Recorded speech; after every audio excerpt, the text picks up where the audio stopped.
नमस्कार दोस्तों, स्वागत है आपका लर्निंग विद अस के इस नई वीडियो में। दोस्तों आज हम इस वीडियो में क्लास 9 का मैथ का चैप्टर नंबर 2 बहुपद, जिसे हम इंग्लिश में कहते हैं पॉलिनोमियल। ठीक है। अब दोस्तों ये पॉलिनोमियल क्या होता है, इसको हम जानने से पहले हम पढ़ लेते हैं कि बीजीय व्यंजक यानी अलजेब्रिक एक्सप्रेशंस किसे कहते हैं। ठीक है, बीजीय व्यंजक अलजेब्रिक एक्सप्रेशंस किसे कहते हैं। अब दोस्तों आपने कई टाइप के इक्वेशन भी देखे होंगे, जैसे इस टाइप का इक्वेशन लिखा हुआ है, इस टाइप का इक्वेशन, इस टाइप के इक्वेशंस आपने देखे होंगे बहुत से। तो इसी को ही अलजेब्रिक एक्सप्रेशंस कहते हैं। अब ये किस टाइप से होते हैं चलिए जानते हैं। जैसे देखिए, जो अलजेब्रिक एक्सप्रेशंस होते हैं इसमें वेरिएबल और कांस्टेंट से ये मिलकर बने होते हैं, जो एक इक्वेशन का निर्माण करते हैं, जिसे हम अलजेब्रिक एक्सप्रेशंस कहते हैं। अब ये वेरिएबल और कांस्टेंट क्या होते हैं। वेरिएबल देखिए, आप ध्यान से समझिएगा दोस्तों, बहुत अच्छे से इसको समझेंगे कि ये चैप्टर बिल्कुल आपके लिए मक्खन हो जाएगा। ठीक है। और हाँ, और आप स्टार्टिंग से एक वीडियो को देखिएगा। ठीक है, नहीं तो अगर आप एक वीडियो को छोड़कर एक करके एक को देख रहे हैं तो ये बिल्कुल भी समझ में नहीं आएगा। तो ये हमारे चैप्टर का पहला वीडियो है, तो आप इसको ज़रूर पूरा लास्ट तक देखिएगा। ठीक है, तभी ये अच्छे से आपको समझ में आएगा। फिर इसके बाद पार्ट सेकंड भी इसका आएगा, थर्ड भी आएगा, और हम इसके एक्सरसाइज क्वेश्चंस को भी सॉल्व करेंगे। पहले हम इसके जो कॉन्सेप्ट है इसको जान लेते हैं, ताकि हमको और अच्छे से समझ में आए। ठीक है। अब पॉलिनोमियल को जानने से पहले हमें कुछ बेसिक्स जानकारी चाहिए, जिससे हमको और अच्छे से ये चीज़ समझ में आए। ठीक है। तो पहले हम जानते हैं कि बीजीय व्यंजक क्या होता है, यानी अलजेब्रिक एक्सप्रेशंस किसे कहते हैं। दोस्तों बीजीय व्यंजक जो है इसको इंग्लिश में कहते हैं हम अलजेब्रिक एक्सप्रेशंस। अब ये जो अलजेब्रिक एक्सप्रेशंस है वो इस टाइप के इक्वेशन की तरह होते हैं। आपने सूत्र तो पढ़ा होगा, a + b का होल स्क्वायर, तो ये वही सूत्र है। x - y का होल स्क्वायर यानी a - b का होल स्क्वायर, तो ये वही सूत्र है। a² - b² तो a + b a - b, आपने तो पढ़ा ही होगा। ठीक है। तो कहने का मतलब ये नहीं है कि ये जो फार्मूले हैं इसको ही अलजेब्रिक एक्सप्रेशंस कहते हैं, नहीं। इसका मतलब ये नहीं, जो अलजेब्रिक एक्सप्रेशंस होते हैं ये वेरिएबल और कांस्टेंट से मिलकर बने होते हैं। ठीक है। तो पहले समझ लेते हैं कि ये कांस्टेंट और वेरिएबल क्या होते हैं। ठीक है, तो चलिए जानते हैं। अब देखिए दोस्तों, जो हमारा वेरिएबल और कांस्टेंट ये क्या होते हैं। देखिए, पहले तो आप ये मान लीजिए कि जो वेरिएबल है वो आपको x, y और z के सिंबल से हम डिनोट करेंगे, और जो कांस्टेंट है उसको हम a, b एंड c के सिंबल से डिनोट करेंगे। ठीक है, आप इसको अपने दिमाग में रख लीजिए। ठीक है, कहने का मतलब ये है कि जो वेरिएबल्स हैं उसको हम x, y, z के सिंबल से डिनोट करेंगे, और जो कांस्टेंट है उसको हम a, b, c के सिंबल से डिनोट करेंगे। अब देखिए, मैंने आपको सिंबल क्यों दिया इसके लिए। देखिए, जैसे जो हमारा कांस्टेंट होता है वो होता है रियल नंबर यानी वास्तविक संख्या। अब दोस्तों मैंने आपको वास्तविक संख्याएं जितने भी प्रकार की संख्याएं होती है प्रकृति में, मैंने आपको एक वीडियो में समझाया है। ठीक है, नंबर सिस्टम का पहला वीडियो इंट्रोडक्शन है, उसमें आप ये देख लीजिए कि हाँ नंबर किस टाइप से होता है, वास्तविक संख्या या परमेय अपरिमेय संख्या, ये किस टाइप से, होल नंबर, पूर्ण संख्या, इंटीजर्स, ये और नेचुरल नंबर, ये सब क्या होते हैं। तो आप उसको ज़रूर देखिए, क्योंकि नंबरों का ज्ञान होना इसमें बहुत ही आवश्यक है। ठीक है, तो आप उस वीडियो को देखकर फिर इस वीडियो को देखिए, तो आपको बहुत ही अच्छे से क्लियर हो जाएगा। ठीक है, तो ये जो कांस्टेंट होते हैं हमारे, वो ABC हमने माना है सिंबल। ठीक है, और ये क्या होते हैं, जो कांस्टेंट है ये रियल नंबर होते हैं। क्या होते हैं, रियल नंबर। अब ये रियल नंबर क्या होते हैं। रियल नंबर दोस्तों क्या होते हैं कि हमारे ब्रह्मांड में स्थित जितने भी नंबर हैं, यानी जितने भी नंबर -∞ से लेकर 0। ठीक है, -∞ से लेकर 0 और 0 से लेकर +∞। मैंने इस टाइप से क्यों लिखा, क्योंकि इसमें जितने भी संख्या है वो सब रियल नंबर है। अब देखिए, इन्फिनिटी का मतलब क्या हुआ। देखिए, जो मैंने आपको नंबर लाइन में समझाया था कि बीच में 0, फिर उसके बाद 1 2 3 डॉट करके आगे इसी टाइप से बहुत से नंबर थे, यानी इन्फिनिटी, और लेफ्ट साइड में है तो इसलिए यहाँ पर निगेटिव साइन लगेगा, तो ये निगेटिव तक हो गया। फिर इधर पॉजिटिव में जाएगा, 1 2 3 डॉट करके पॉजिटिव में है। तो दोस्तों जो पॉजिटिव का चिन्ह होता है उसे लगाया नहीं जाता है, लेकिन मैं आपको दिखाने के लिए लगा देता हूँ यहाँ पर पॉजिटिव। तो देखिए, जितने भी निगेटिव नंबर, जितने भी पॉजिटिव नंबर और जीरो, ये सब क्या होते हैं? Real number. तो यानी आप ये मानना नहीं है इसमें, क्योंकि कांस्टेंट जो होते हैं वो एक टाइप के रियल नंबर होते हैं, ठीक है। हमने केवल क्या माना है इसमें, ए बी सी हमारे कांस्टेंट है, एक सिंबल के रूप में माना है। अब ए की जगह पर कोई भी रियल नंबर, बी की जगह पर कोई भी रियल नंबर और सी की जगह पर कोई भी रियल नंबर, लेकिन जो वेरिएबल है इसको हमने मान लिया है कि ये एक्स वाई जेड के रूप में है।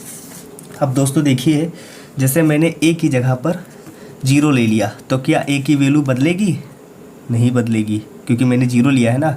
लेकिन जो x है, देखिए जो कांस्टेंट होते हैं इसका मान बदलता नहीं है।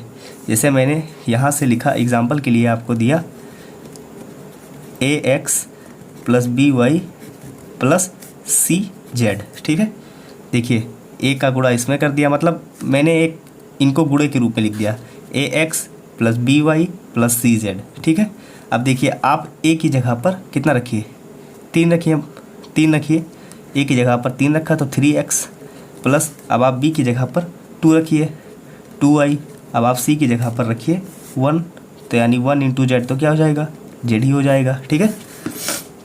अब देखिए ये क्या है, ये एक टाइप का इक्वेशन ही तो है। तो ये क्या है? Algebraic expression. तो देखिए ये कांस्टेंट और वेरिएबल से मिलकर ही तो बना होता है। आप कोई भी नंबर लेकर इसमें पुट करते जाइए, क्योंकि कांस्टेंट है और कांस्टेंट रियल नंबर होते हैं, ठीक है। तो हम इसको इसी टाइप से मिलकर मतलब बनते हैं ये अलजेब्रिक एक्सप्रेशंस। तो आपको ये क्लियर हो जाएगा, मतलब हो गया होगा कि जो अलजेब्रिक एक्सप्रेशन होते हैं वो इसी टाइप से होते हैं, वो वेरिएबल और कांस्टेंट से मिलकर बने होते हैं। अब जानते हैं कि वेरिएबल किसे कहते हैं और कांस्टेंट किसे कहते हैं। दोस्तों वेरिएबल वो होता है जिसका मान बदलता रहता है। वेरिएबल क्या होता है? जिसका मान बदलता रहता है। लेकिन जो कांस्टेंट होता है उसका मान फिक्स होता है। जैसे 3, अब 3 कहीं बदल सकता है? नहीं बदल सकता है। क्या हम 3 को 2 कर सकते हैं? नहीं कर सकते, क्योंकि वो तो नंबर है ना, वो तो फिक्स हो चुका है, ठीक है। और कांस्टेंट और ये वेरिएबल तो बदल सकता है, यानी x की जगह पर हम 1 2, मतलब इसकी कोई भी वैल्यू आ सकती है। आपने सॉल्व किया होगा कई इक्वेशन, जैसे x² - 1 = 0, ठीक है। तो किस टाइप से x² = 1 हो जाएगा, इधर आएगा तो प्लस में हो जाएगा, फिर x = √1 हो जाएगा, फिर x = ±1 हो जाएगा। देखिए इसी टाइप से तो होगा, x = ±1, क्योंकि रूट हट गया, ठीक है। अब आपको समझ में आ गया होगा कि देखिए x की 2 वैल्यू हो गई, एक प्लस में एक माइनस में, तो यानी इसकी कई वैल्यू हो सकती है। मतलब ये चेंज कर सकता है वैल्यू। जो वेरिएबल होते हैं ये अपनी वैल्यू को चेंज कर सकते हैं, यानी वैल्यू चेंज। लेकिन कांस्टेंट चेंज नहीं करता है वैल्यू, ठीक है। ये वैल्यू चेंज करता है और ये वैल्यू को चेंज नहीं कर सकता, क्योंकि इसका जो मान है ये फिक्स होता है। मतलब एक नंबर है तो दोस्तों नंबर तो फिक्स ही होता है, लेकिन ये नंबर नहीं है। अभी आपको और भी एग्जांपल दिया जाएगा तो आप बिल्कुल इसको रिलेट कर पाएंगे कि हाँ ये सच में अलग अलग ही होते हैं। खैर आप ये याद रखिए। और एक बात और, जो हमारे वेरिएबल होते हैं इसको हम हिंदी में कहते हैं चर, ठीक है। और जो कांस्टेंट होते हैं इसको हम इंग्लिश और हिंदी में कहते हैं अचर, ठीक है। आप इसको याद रखिएगा, क्योंकि क्वेश्चन को सॉल्व करते समय आपको ये नहीं पता होगा तो आप रिलेट नहीं कर पाएंगे कि वेरिएबल किसे कहेंगे और कांस्टेंट किसे कहेंगे, ठीक है। तो आप इसको याद रखिएगा, वेरिएबल को चर कहते हैं और कांस्टेंट को अचर। और एक बात और याद रखिए, इसको आप केवल इतना याद रखिए कि जो वेरिएबल होते हैं इसका मान बदलता है और कांस्टेंट जो होते हैं इसका मान नहीं बदलता है। ये फिक्स होता है और ये फिक्स नहीं होता है, इसलिए इसको वेरिएबल और इसको कांस्टेंट। आपको आगे और एग्जांपल दिया जाएगा जिससे आप ये रिलेट कर पाएंगे कि हाँ ये दोनों सच में अलग ही होते हैं। तो पहले हम बढ़ते हैं अलजेब्रिक एक्सप्रेशंस के जो इक्वेशन वो किस किस टाइप से हो सकते हैं। देखिए अलजेब्रिक एक्सप्रेशंस ये किस किस टाइप से हो सकते हैं। अब आपको तो ये पता ही चल गया होगा कि जो अलजेब्रिक एक्सप्रेशंस होते हैं ये वेरिएबल और कांस्टेंट से मिलकर बने होते हैं, ठीक है। तो हम इसको किस टाइप से, और मतलब जितने भी आपने बहुत से इक्वेशन देखे होंगे x y z आपने देखा तो होगा ही हो ना। देखिए जैसे 3x² + 4xy + 2z + 3x + 4y, ये सब क्या है? ये सब अलजेब्रिक एक्सप्रेशंस है। अलजेब्रिक का मतलब क्या होता है? जिसमें इस टाइप के वेरिएबल जो आ जाते हैं उसी में ये अलजेब्रिक टाइप का हो जाता है, ठीक है। तो ये अलजेब्रिक एक्सप्रेशंस है। जिसमें आप एक्स वाई एंड जेड को देखिए तो आप समझ जाइए कि हाँ ये अलजेब्रिक एक्सप्रेशंस है। अब किसी किसी क्वेश्चन में केवल एक्स ही होता है, किसी में केवल वाई होता है या किसी में केवल जेड। जैसे मैंने यहाँ पर लिख दिया 3y² प्लस 2y प्लस 1, तो क्या ये अलजेब्रिक एक्सप्रेशन नहीं है? ठीक है, मतलब ये वेरिएबल टर्म आ गया ना इसमें, तो ये अलजेब्रिक एक्सप्रेशंस है। ठीक है, अब जैसे 3z² प्लस 4z प्लस 5, तो ये भी अलजेब्रिक एक्सप्रेशन है। ठीक है, तो इसमें वेरिएबल टर्म, क्योंकि हमको क्या देखना है, जिसमें कांस्टेंट और वेरिएबल आपस में मल्टीप्लाई हो रहे हों। ठीक है, जैसे यहाँ पर कांस्टेंट क्या है हमारा 3 और वेरिएबल y है, तो ये मल्टीप्लाई होकर एक पद बना लिए, तो ये क्या हुआ, अलजेब्रिक एक्सप्रेशंस। ठीक है, और ये इक्वेशन हमारा क्या है, अलजेब्रिक है। ठीक है, तो इसी टाइप से ये अलजेब्रिक एक्सप्रेशंस होते हैं। और भी बहुत से एग्जांपल है, जैसे आप देखिए यहाँ पर, जैसे 3x या 4y या -1/2y या 4z या -x, ठीक है, या -y, इस टाइप से बहुत से इस टाइप से होते हैं। ठीक है, तो ये सब क्या है, अलजेब्रिक एक्सप्रेशंस है। और ये किस टाइप में होते हैं अलजेब्रिक एक्सप्रेशन, मैंने आपको बताया है कि इसमें वेरिएबल और कांस्टेंट का मल्टीप्लाई होता है, तभी ये अलजेब्रिक एक्सप्रेशन बनाते हैं। जैसे आप मतलब ये सब एक अचर यानी वन कांस्टेंट इनटू x हो सकता है या y हो सकता है या z हो सकते हैं, क्योंकि हमारे इतने ही वेरिएबल को माना है हमने, और आप इसी को ही मानकर चलिएगा। दोस्तों आप देख लीजिए सही से। ठीक है, ये इसी टाइप से होते हैं, जो ये सब होते हैं, ये एक अचर इंटू x हो सकता है या y हो सकता है या z हो सकता है। जैसे एक अचर मैंने मान लिया 3 नहीं 5। ठीक है, अब 5 इंटू एक्स क्या होगा, 5x। अब इसे माना मैंने, मान लीजिए 6, तो 6 इंटू y 6y। इसे माना मैंने 1, तो 1 इंटू जेड क्या हो जाएगा, z। और दोस्तों मैं ये भी मानकर चल रहा हूँ कि आपको जो ये बीजीय व्यंजक है यानी अलजेब्रिक एक्सप्रेशंस है, आपको इसके मल्टीप्लाई या एडिशन या सब्ट्रैक्शन या डिवीज़न जितने भी होते हैं आपको ये करना आता है। और अगर आपको नहीं आता है तो आप कमेंट बॉक्स में लिख दीजिए कि हाँ सर हमको अलजेब्रिक एक्सप्रेशन में multiply, division, addition and subtraction नहीं आता है, तो उसका वीडियो बना दीजिए। तो ठीक है, वीडियो बन जाएगा आपके लिए और भी अच्छे से आपको ये क्लियर होगा। लेकिन मैं ये मानकर चल रहा हूँ कि हाँ आपको एडिशन, मल्टीप्लिकेशन एंड सब्ट्रैक्शन और डिवीज़न आता है। किसमें दोस्तों, इस टाइप में। जैसे अगर मैं लिख दूँ यहाँ पर 5x इंटू एक्स, तो इसका मल्टीप्लिकेशन क्या होगा, 5 इंटू एक्स स्क्वायर। मैं ये मानकर चल रहा हूँ कि हाँ आपको इस टाइप से आता है। अब जैसे मैंने लिखा 5x प्लस एक्स, तो ये क्या होगा, 6x। अब जैसे मैंने लिखा 5x माइनस एक्स, तो ये क्या होगा, सोचिए 4x। अब जैसे मैंने लिखा 5x बाई एक्स, तो ये क्या होगा, 5 होगा, x से x कैंसिल। तो ये मानकर मैं चलता हूँ कि आपको मल्टीप्लिकेशन, एडिशन, सब्ट्रैक्शन और डिवीज़न आता है और अलजेब्रिक एक्सप्रेशन में यही सब होता है। ठीक है, तो अब हम बढ़ते हैं आगे। अब दोस्तों हम यह मान लें कि हम एक ऐसा व्यंजक लिखना चाहते हैं, यानी हम एक ऐसा एक्सप्रेशन लिखना चाहते हैं कि जिसमें एक कांस्टेंट हो और एक वेरिएबल हो। मतलब कि हम इस टाइप सा एक ऐसा वेरिएबल लिखना चाहते हैं, एक्सप्रेशन लिखना चाहते हैं कि जिसमें एक कांस्टेंट हो और एक वेरिएबल हो। लेकिन हमें ये नहीं पता है कि अचर और कांस्टेंट क्या है। मतलब अचर किसे कहते हैं, कांस्टेंट को ही तो कहते हैं, और चर वेरिएबल को।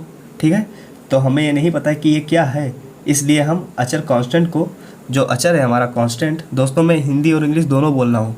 ठीक है, जिससे आपको ये क्लियर हो पाए कि मतलब हिंदी मीडियम वाले बच्चे भी देख पाए और इंग्लिश मीडियम वाले बच्चों को भी ये क्लियर हो जाए। ठीक है, तो कांस्टेंट को हम ये मान लेते हैं कि जैसे मैंने आपको बताया ये यहाँ पर कि जो हमारा कांस्टेंट है इसको हम ABC मान लेते हैं। ठीक है, और जो वेरिएबल इसको हम XYZ मान लेते हैं। ठीक है, फिर भी कांस्टेंट को प्रकट करने वाले जो मतलब वेरिएबल होते हैं, वेरिएबल नहीं जैसे, लेकिन दोस्तों फिर भी आप ये देखिए, जो कांस्टेंट को प्रकट करने वाले जो सिंबल हैं और जो वेरिएबल को प्रकट करने वाले जो सिंबल हैं, ये दोनों अलग अलग ही तो हैं। ठीक है, लेकिन एक ऐसी स्थिति होती है कि जिसमें ये सदा समान बने रहते हैं। जैसे दोस्तों, मतलब कि क्या कहने का मतलब है कि जो कांस्टेंट है इसका मान सदा एक समान बना रहता है। ठीक है, मतलब इन दोनों में देखिए, इसके सिंबल अलग हैं, इसके सिंबल अलग हैं, तो ये दोनों एक मतलब अलग अलग हुए, लेकिन एक ऐसी स्थिति आती है कि जिसमें ये दोनों समान बने होते हैं और अचर सदा एक समान भी रहता है। जैसे आपको एक एग्जाम्पल से ये क्लियर हो जाएगा कि हाँ ये सच है। दोस्तों जो हमारा एग्जाम्पल है, देखिए ये एक स्क्वायर है। स्क्वायर का मतलब आप जानते हैं कि मतलब ये साइड ये साइड ये साइड और ये साइड, ये चारों आपस में बराबर होते हैं। मतलब अगर ये 1 सेंटीमीटर का तो ये भी 1 सेंटीमीटर, ये भी 1 सेंटीमीटर और ये भी, ये 2 सेंटीमीटर का तो ये भी 2 सेंटीमीटर, ये 2 सेंटीमीटर और ये भी 2 सेंटीमीटर और ये भी 2 सेंटीमीटर। मतलब इनके साइज आपस में बराबर, जो इनके एक एक भुजा होती है वो आपस में एक दूसरे के बराबर होते हैं, तो उसको ही वर्ग कहा जाता है। यानी इसको हम इंग्लिश में कहते हैं स्क्वायर, हिंदी में वर्ग। ठीक है, तो चलिए हम मान लेते हैं कोई एक संख्या, जैसे हम इसको मान लेते हैं कि ये 5 है। ठीक है, तो अगर ये 5 है तो ये भी 5 तो होगा, ये भी 5 होगा, ये भी 5 होगा, क्योंकि ये स्क्वायर है, वर्ग है। ठीक है, तो क्या आप इसका पेरीमीटर ज्ञात कर सकते हैं? दोस्तों पता ही होगा आपको, पेरीमीटर हमको ज्ञात करना है। इसके चारों ओर की जो मतलब पेरीमीटर होता है, मतलब इसे क्या कहते हैं? परिमाप। मतलब इसके चारों ओर का परिमाप क्या है? परिमाप, देखिए परिमाप यानी पेरीमीटर। ठीक है, क्या ज्ञात करना है हमको? परिमाप, पेरीमीटर ज्ञात करना है। किसका? स्क्वायर का। अब देखिए, अब इसको ज्ञात करने के लिए आपको ये सूत्र पता होना चाहिए कि हाँ पेरीमीटर को किस टाइप से ज्ञात किया जाता है। तो जो हमारा पेरीमीटर का सूत्र होता है, पेरीमीटर का सूत्र जो होता है वो 4 इंटू क्या होता है? भुजा की, एक भुजा की लंबाई। तो एक भुजा की लंबाई, भुजा की लंबाई। ठीक है, अब देखिए, अब 4 इंटू एक भुजा की लंबाई कितनी है? 5 है, तो कितना हुआ? 20। अब आप इसको सेंटीमीटर में लिए थे तो सेंटीमीटर, और अगर आपने इसको मीटर में लिया था तो मीटर में लिख लीजिए। तो मैं यूनिट नहीं लिख रहा हूँ क्योंकि मैंने भी यूनिट नहीं लिया इसमें। तो पेरीमीटर 4 इंटू एक भुजा की लंबाई। तो दोस्तों इस सूत्र में आप देखिए कि जो यहाँ पर कांस्टेंट है वो फिक्स है। ध्यान से देखिएगा दोस्तों, इसका जो कांस्टेंट है, मतलब हम अगर वर्ग में इसका पेरीमीटर ज्ञात करेंगे तो इसका कांस्टेंट फिक्स है, मतलब ये बदलेगा नहीं। ठीक है, जैसे perimeter is equal to 4 into एक भुजा की लंबाई। तो एक भुजा की लंबाई को हम मान, देखिए अब फिर आप दूसरा एग्जांपल देखिए यहाँ से, तब आपको क्लियर होगा अच्छे से। इस बार हम भुजा की लंबाई को 1 2 3 या 4 5 ना मानकर हम x मान लेते हैं। ठीक है, क्या मान लेते हैं? x। अब इसका पेरीमीटर हमको ज्ञात करना है, तो x ये है तो ये भी तो x होगा, क्योंकि ये इसके बराबर होता है, ये इसके बराबर, इसके बराबर, मतलब चारों भुजाएं आपस में बराबर होती हैं तभी तो स्क्वायर बनता है। तो इसको भी x, ये भी x। ठीक है, अब इसका पेरीमीटर ज्ञात कीजिए। इसका पेरीमीटर चलिए ज्ञात कर लेते हैं। तो इसमें कितनी साइड है? 4। तो 4 इंटू और एक भुजा की लंबाई कितनी है? x है। ठीक है, अब हम अगर x का वैल्यू कोई भी रख दें, यानी हम अगर 1 रखते हैं तो 4 गुणे, देखिए यहाँ से आप देखिए कि अब आपको यहाँ से क्लियर हो जाएगा कि कांस्टेंट क्या होते हैं और वेरिएबल क्या होते हैं। यहाँ पर 4 हमारा कांस्टेंट है क्योंकि इसका मान नहीं बदल रहा है, लेकिन इसका मान बदल सकता है। आप ध्यान दीजिएगा, 4 हमारा कांस्टेंट है क्योंकि इसका मान नहीं बदल सकता है। देखिए ये फिक्स हो चुका है, यानी जो स्क्वायर है इसका मान फिक्स है कि इसमें 4 ही साइड होंगे स्क्वायर में, 5 साइड तो नहीं हो सकते हैं ना दोस्तों, 4 ही तो साइड होंगे स्क्वायर में, वर्ग में। तो 4 गुणे, अब हमने माना x की जगह पर 1, तो इसका मान कितना आएगा? 4 गुणे 1 कितना आएगा? 4।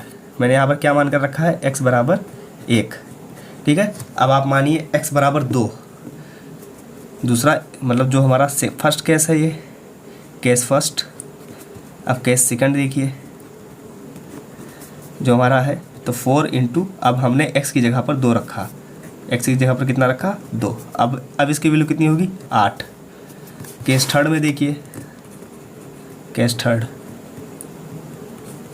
थर्ड में 4 इंटू 3, एक्स की जगह पर क्या रखा हमने? 3, तो कितना आएगा इसकी वैल्यू?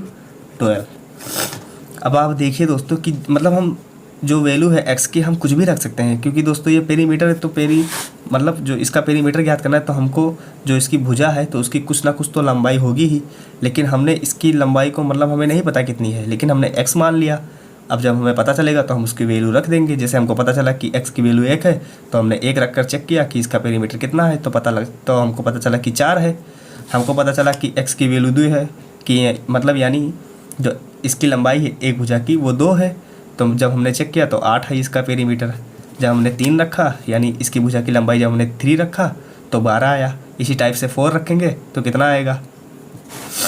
तो दोस्तों अगर हम x की जगह पर 4 रखते हैं तो इसकी वैल्यू कितनी आएगी, मतलब इसका पेरीमीटर कितना आएगा, आप कमेंट बॉक्स में जो लिख दीजिएगा, ठीक है। कमेंट बॉक्स में आंसर दीजिएगा, ठीक है।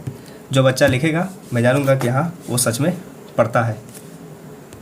अब तो दोस्तों आपको ये क्लियर हो गया होगा कि हाँ कांस्टेंट किसे कहते हैं और वेरिएबल किसे कहते हैं, ठीक है।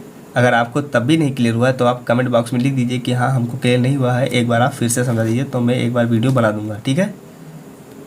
अब जो दोस्तों हमारा सेकंड एग्ज़ाम्पल है वो है, देखिए ये भी एक टाइप का वर्ग है और इसकी भुजा की लंबाई x है, इसके भी भुजा की लंबाई x और इसका भी x, ठीक है। अब हमें इसमें ज्ञात करना है इसका एरिया। क्या ज्ञात करना है, एरिया यानी क्षेत्रफल। हमको बताना है कि इसका क्षेत्रफल कितना है, यानी इसका जो ये क्षेत्रफल है ये कितना है, ठीक है। तो चलिए देखते हैं। अब आपको ये तो पता होगा कि जो क्षेत्रफल मतलब किसी वर्ग का जो क्षेत्रफल का सूत्र होता है वो होता है एरिया इज इक्वल टू लंबाई गुणे चौड़ाई। तो इसकी लंबाई कितनी है, x है, चौड़ाई कितनी है, x है, तो x इंटू एक्स क्या होगा, x², ठीक है। तो इसका एरिया क्या होगा, इसका एरिया x² होगा।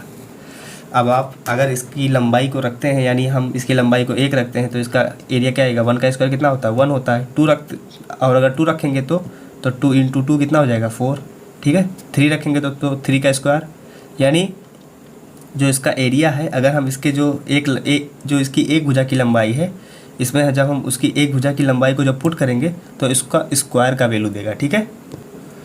अब दोस्तों मान लीजिए आप कि जैसे इसकी लंबाई मतलब अगर हम एक भुजा की इसकी लंबाई अगर हम रखते हैं 10, मान लीजिए 10 सेंटीमीटर है, तो इसका एरिया क्या होगा, आप कमेंट बॉक्स में लिखिएगा, ठीक है।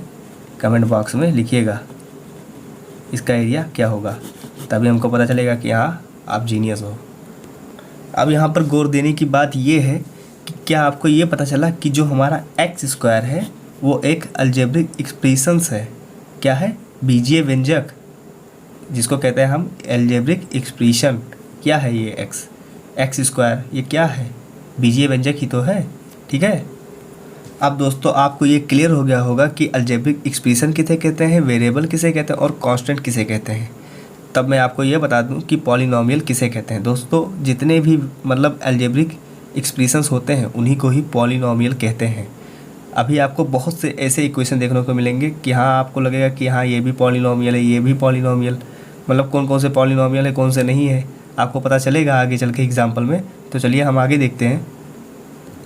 दोस्तों हम कुछ और एग्जाम्पल को लिख रहे हैं यहाँ पर, x³ + 1 x⁴ + 5 x⁵ या y² + 1, ऐसे बहुत से एग्जाम्पल हैं। तो आप इसमें ये देखिए कि ये जो एग्जाम्पल दिए हैं मैंने, क्या ये अलजेब्रिक एक्सप्रेशंस हैं? बिल्कुल है, आपको तो पता ही होगा। x² मतलब इसमें कांस्टेंट और वेरिएबल का मल्टीप्लाई है। तो देखिए इसमें कहाँ वेरिएबल और कांस्टेंट का मल्टीप्लाई है, देखिए अगर हम इसमें 1 से मल्टीप्लाई यानी 1 इंटू x² तो लिखा है +3, तो आप इसको लिखिए तो कितना आएगा, 1 इंटू x² तो क्या होगा x² और प्लस और यहाँ पर +3 है ना, तो +3। तो देखिए वही होगा, यहाँ पर भी 1 से मल्टीप्लाई यानी 1 हमारा क्या है, इसमें कांस्टेंट है, ठीक है। इसमें भी 1 से, इसमें भी 1 से, इसमें भी 1 से, ठीक है। आप यहाँ पर 3 कर लीजिए, इसको 5 कर लीजिए, ठीक है। तो यहाँ पर 5 से है, यहाँ पर 3 से है। तो ये एग्जांपल दिया है मैंने अलजेब्रिक एक्सप्रेशन का। अब आप इसमें गौर ये देखिए, मतलब ध्यान से देखिए कि इसमें जितने भी इक्वेशन लिखे हुए हैं उन सबके जो पावर्स हैं यानी जो घात है वो सब एक पूर्ण संख्या है यानी होल नंबर है। होल नंबर टाइप का क्या होता है, देखिए हमारे मतलब मैंने आपको बताया ये वीडियो की स्टार्टिंग में कि आप नंबर के बारे में पहले देख लीजिए। मैंने वीडियो बनाया है, बहुत ही अच्छे से समझाया है, तो आप उसको देख लीजिएगा। मैं आपको आई बटन में लिंक दे दूंगा, तो आप वहाँ से देख लीजिएगा, ठीक है। अब होल नंबर हमारा क्या होता है, होल नंबर आप इतना देख कर चलिए, होल नंबर 0 से नंबर लाइन में, जैसे ये नंबर लाइन है, बीच में 0 है और इधर नेगेटिव में होता है नंबर, इधर पॉजिटिव में, तो इधर यानी 0 से लेकर पॉजिटिव तक जितने भी नंबर हैं वो सब होल नंबर है, ठीक है। तो इसमें देखिए 0 से आगे तो 1 भी आता है, तो यानी 2 है, 3 है, 4 है, 5 है, 2 भी है, तो ये सब क्या है, होल नंबर है। तो जिस मतलब जो भी हमारा बहुपद है देखिए यहाँ पर, जैसे जो हमारा यहाँ पर बीजीय व्यंजक है, तो इस पर जो घात है वो कितना है, 2 है, इस पर 3 है, इसमें 4 है, इसमें 5 है और इसमें 2 है। तो ये सब एक टाइप का पूर्ण संख्या यानी होल नंबर का जो घात है वो सब होल नंबर ही तो है। तो जिस भी बीजीय व्यंजक में बीजीय व्यंजक का जो घात होल नंबर यानी पूर्ण संख्या होती है, तो उसे हम क्या कहते हैं, पॉलिनॉमियल इन वन वेरिएबल, यानी पॉलिनॉमियल इन वन वेरिएबल। देखिए लिख दे रहा हूँ, इन वन वेरिएबल मतलब हिंदी में क्या कहते हैं, एक चर वाले बहुपद। क्या कहते हैं, एक चर वाले बहुपद। इसको हिंदी में क्या कहेंगे, एक चर वाले बहुपद, ठीक है। अब दोस्तों इसे एक चर वाला बहुपद क्यों कहते हैं, देखिए जो ये इक्वेशन है इसमें कितने चर हैं, मतलब एक ही तो चर है, यानी या तो x होता है या तो y, तो इसमें केवल x ही तो है। अब घात क्या है हमारा, वो घात क्या है, एक होल नंबर है, तो यानी ये एक चर वाला बहुपद है। अगर यहाँ पर x² + 3y हो जाता तो ये एक पॉलिनॉमियल वाला नहीं होता, मतलब एक चर वाला बहुपद नहीं होता, क्योंकि इसमें 2 चर आ जाते हैं। यानी देखिए x भी आ गया, y भी आ गया। अब मैंने आपको बताया कि जो वेरिएबल है आप उसको x, y और z मानकर चलिए इस चैप्टर में, ठीक है, तभी आपको क्लियर होगा। तो इसमें कितने वेरिएबल हैं, एक, इसमें एक, इसमें भी एक, इसमें भी एक और इसमें भी एक, तो ये क्या हुए, एक चर वाले बहुपद यानी पॉलिनॉमियल इन वन वेरिएबल, ठीक है। अब हम इसमें 2 बेसिक चीज़ें और हैं जिसको हम जान लेते हैं, जिसे एक कहते हैं पद है पहला हमारा, और दूसरा है गुणांक, ठीक है। पद को इंग्लिश में कहते हैं टर्म्स और गुणांक को इंग्लिश में कहते हैं कॉफिशिएंट, ठीक है। अब देखिए पद क्या होता है, जैसे मैंने यहाँ से एक एग्जांपल उठाया, तो देखिए x² + 3, तो इसमें पद क्या है, इसमें x² एक अलग पद है और 3 एक अलग पद है, ठीक है। x² एक अलग पद है और 3 एक अलग पद है। जैसे एक और एग्जांपल लीजिए, कोई बड़ा एग्जांपल, जैसे x⁴ + x³ + 3x² + 2 और +x, ठीक है। अब इसमें कितने पद हैं, 1 2 3 4 5, यानी इसमें 5 पद है, ठीक है। अब गुणांक क्या होता है, जैसे मैंने ये एग्जांपल उठाया था, ठीक है, तो इसके आगे का जो कॉफिशिएंट है, मतलब इसके आगे का जो वो कांस्टेंट है, उसी को हम इसका गुणांक यानी कॉफिशिएंट कहते हैं, ठीक है। तो देखिए x² का गुणांक क्या है, आप इसको किस टाइप से 1 × x² लिख सकते हैं, कितना आएगा इसका x², ठीक है। और 3 का कॉफिशिएंट क्या है, यहाँ पर बताइए 3 का कॉफिशिएंट क्या है। देखिए अगर हम 3 का कॉफिशिएंट लिखते हैं तो इसको इस टाइप से लिख सकते हैं, देखिए 3 × x⁴। आपको पता होगा कि किसी भी वेरिएबल के पावर अगर 0 है तो वो 1 हो जाता है, ठीक है। आपको पता होगा कि जो वेरिएबल का पावर, किसी भी वेरिएबल का पावर अगर 0 है तो वो 1 हो जाएगा, ठीक है। तो 3 × 1 कितना आएगा, 3। तो देखिए, तो यानी अगर हम क्वेश्चन में पूछे हैं कि इसमें जो x² + 3 का पद, मतलब इसमें कितने पद हैं, तो यानी इसमें 2 पद हैं, ठीक है। और अगर हम पूछे कि x² का गुणांक क्या है, तो आप बताएंगे 1 है, क्योंकि मैंने यहाँ से 1 से गुणा किया तो इतना ही आया x², ठीक है। अब आप यहाँ से देखिए कि इसका जो 3 है इसका गुणांक क्या है, यानी इसका कॉफिशिएंट क्या है, तो इसका कॉफिशिएंट भी x⁻0 है। ठीक है, समझ में आया दोस्तों? ठीक है, x⁻0 नहीं 3 है। ठीक है, क्या है 3, क्योंकि हमको वेरिएबल को देखकर बताना है, वेरिएबल के आगे जो होते हैं उसको बताना है। ये तो हमारा वेरिएबल है, ठीक है, x है तो हमारा वेरिएबल ही तो है।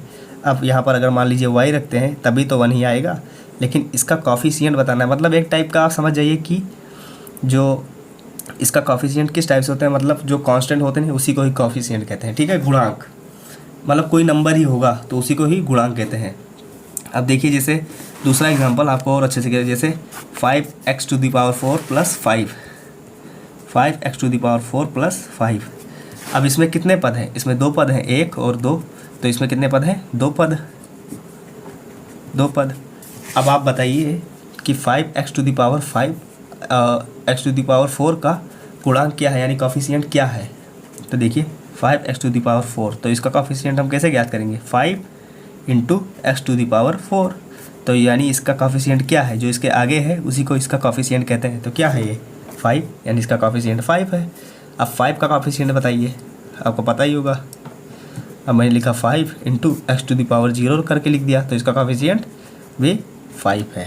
ठीक है, अब एक एग्जांपल मैं आपको और दे रहा हूँ, जैसे x³ + 3x + 4y + 4y नहीं 4। ठीक है, अब आप इसमें ये बताइए कि इसमें कितने पद हैं और प्रत्येक पद में कितने, मतलब प्रत्येक पद का कॉफिशिएंट क्या है। ठीक है, आप आंसर में ज़रूर लिखिएगा, कमेंट बॉक्स में लिखकर बताइएगा। ठीक है, तभी हमको क्लियर पता चलेगा कि हाँ आपको सच में समझ में आ रहा है या नहीं आ रहा है। ठीक है, और दोस्तों आपको ये ज़रूर याद होना चाहिए कि जो x⁻0 होता है वो 1 होता है। ठीक है, आप इसको याद रखिएगा। ठीक है, इम्पॉर्टेंट करके याद रखिएगा, क्योंकि ये बहुत काम आएगा आपके लिए।